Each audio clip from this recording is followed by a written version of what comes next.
yung tungkol sa pera nga na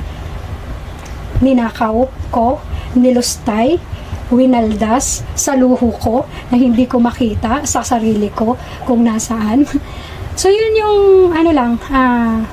sinabi ko sa kanila na walang halong katotohanan lahat. So kung sa ni Kaloy sa perception niya meron, sabi ko nga sa kanya willing akong maglabas ng mga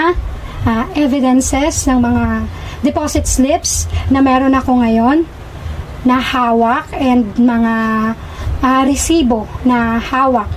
meron ako. Tapos syempre ang sabi ko nga sinasabing ninakaw na pera, buong buo niyang nakuha yung pera niya na 11 million pesos na kahit hindi niya hawak yung passbook niya, nakuha niya, kumuha lang siya ng affidavit of loss